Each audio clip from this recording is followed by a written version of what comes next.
Hey everyone, welcome back to another video by Camroom 5. After studying carboxylic acids, in today's video we're going to be talking about the acyl chlorides. If you compare the structure of a carboxylic acid and acyl chloride, you can find only one difference, which is the presence of OH group in the carboxylic acid, and you can notice that there is an electronegative chlorine atom present in the acyl chloride. We are making it particular about the acyl chloride. It could be acyl bromide or even acyl iodide, but the most reactive are the acyl chloride. How do we make them? So we can react our carboxylic acids with either phosphorus 5 chloride at room temperature, because PCl5 is already pretty reactive, or we can react the carboxylic acid with PCl3 at heat, because PCl3 is not very reactive, or we can react the carboxylic acid with thionyl chloride, which is SOCl2, again at room temperature, because SOCl2 is also reactive. In case of PCl5, you receive the acyl chloride of whatever acid you had used, you receive POCl3, and you receive white fumes of hydrogen chloride, which obviously dissolve and give hydrochloric acid. In case of PCl3, you receive H3PO3, which is phosphoric 3 acid, and you receive 3 moles of acyl chloride. In case of thionyl chloride, you receive acyl chloride, you receive sulfur dioxide gas, and white misty fumes of HCl. Now, why are acyl chlorides so reactive? That is because there are two electronegative atoms bonded to the same carbon atom. So two highly electronegative atoms attached to carbonyl carbon atom. Basically, this is the main criteria, right? What happens because of this? Actually, when the two electronegative atoms are bonded, the partial positive charge on the carbon of carbonyl, it becomes very larger, it becomes very bigger. So the partial positive charge on the carbon atom becomes bigger. I have written carbonyl atom, but the point is the carbon atom of carbonyl becomes bigger. And since the partial positive charge becomes bigger, it becomes more vulnerable to electron pair donation by nearby nucleophiles. So it becomes easier for any nucleophile to donate electron pair to this particular carbon. Let me give you an example. Imagine there's acyl chloride where I'm showing all the partial charges. Imagine there's a nucleophile, and nucleophile obviously has the bond. In the first step, actually, the oxygen atom breaks the pi bond with the carbonyl carbon atom. Once this pi bond is broken, the carbon tries to become carbocation, and the nucleophile immediately gives a lone pair to this carbon atom. You can see that here in this case the oxygen atom of the carbonyl would become negative because it has accepted the pi electrons. The CH3 on the left hand side still the same. The chlorine is on the right hand side still the same, but there's a new bond made between the nucleophile and the carbon atom of the carbonyl. The nucleophile is positive because the nucleophile had donated a lone pair to the carbon atom of the acyl group. That was a dative bond. Now what happens next? The chlorine is still partial negative. The chlorine breaks the bond with the carbon atom and is eliminated. At the same time, the oxygen creates the pi bond again. I should have called it recreates the pi bond. And now the nucleophile, in order to restore its stability, breaks the bond with hydrogen. So the pi bond with oxygen is recreated. The lone pairs on the oxygen are still resumed. On the left hand side, the alkyl chain is still there, but now the chlorine is eliminated and the bond with nucleophile is made. Since the nucleophile had broken the bond with the hydrogen atom, The lone pairs or nucleophile are still there, and HCl is eliminated. What you see right now happening over here is basically elimination of HCl and addition of nucleophile, and we call it addition elimination. Another phrase for this kind of reaction is condensation. So acyl chlorides give addition elimination, or as I generally call it, Adel reactions.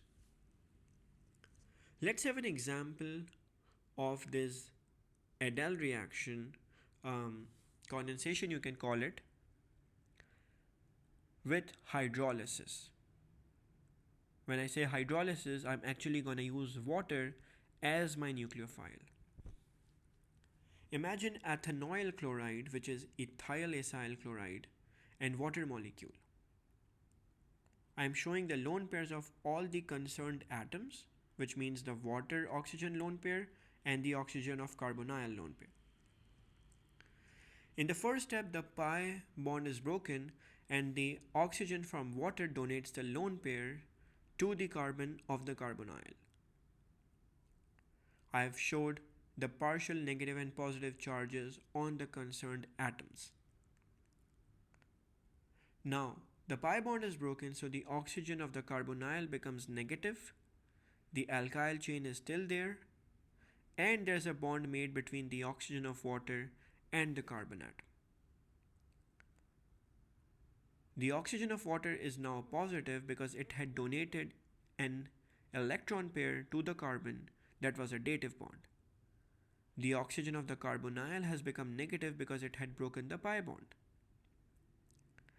Now what happens next is that the chlorine wants to eliminate itself. The oxygen of the carbonyl will recreate the pi bond which it had broken. The chlorine will eliminate itself, and the oxygen from the bottom will break the bond with hydrogen to restore its lone pair. As a result, the pi bond with the oxygen on top is recreated. There's an alkyl chain on the left which was never broken, and now you can see there's an OH attached, because after the H is gone from water and after the chlorine is gone from right side, you can expect HCl to be made as the byproduct. This is the elimination of HCl and the addition of the nucleophile. It's a two-step reaction known as hydrolysis. If you remember AS chemistry, you would also remember the hydrolysis of halogenoalkanes. So let's talk about the hydrolysis of acyl chlorides, alkyl chlorides, and aryl chlorides, which means benzene chloride. Acyl chlorides are easily hydrolyzed using water without any heating, and they make carboxylic acids where they eliminate HCl. Alkyl chlorides are not very easily hydrolyzed. They need a strong alkali, they need a strong nucleophile which is OH. So their hydrolysis is not very easy, and they end up making the alcohol while they eliminate the chloride. Or I can write HCl because the water is still present, so obviously chloride will make HCl, or I can just call it chloride. Benzene chloride, or you can say chlorobenzene or aryl chloride, will never hydrolyze. It does not hydrolyze. So you can't expect any hydrolysis over here. Let's talk about why there is difference in the intensity of hydrolysis. See the carbon atom of acyl chloride. The carbon atom of the carbonyl in acyl chloride is bonded to two highly electronegative atoms, which is chlorine and oxygen.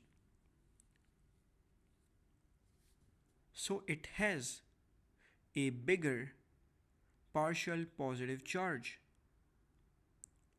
and it accepts the lone pairs from the nearby nucleophile very easily. So it accepts the lone pair from water more easily. See, I am using these comparative words more and bigger because I'm comparing it with other kind of functional groups. When you talk about alkyl chlorides, there's an alkyl group attached to my chlorine atom. What happens here? This alkyl group has positive inductive effect. Positive inductive effect results in the fact that the partial positive on carbon atom, which carbon atom? On the carbon atom bonded to chlorine is smaller. Again, a comparative term, notice. So the partial positive on this carbon is not very bigger, it's smaller. So it accepts the lone pair from the nucleophile less easily. You can see I'm using a comparative term again. I'm comparing how easily they accept lone pairs. Chlorobenzene has this carbon atom attached to chlorine, but it is also a part of the delocalization. So the carbon atom bonded to chlorine atom is also part of the pi bond delocalization, and that is why this carbon atom will never accept lone pairs. Another reason is that the p orbital of the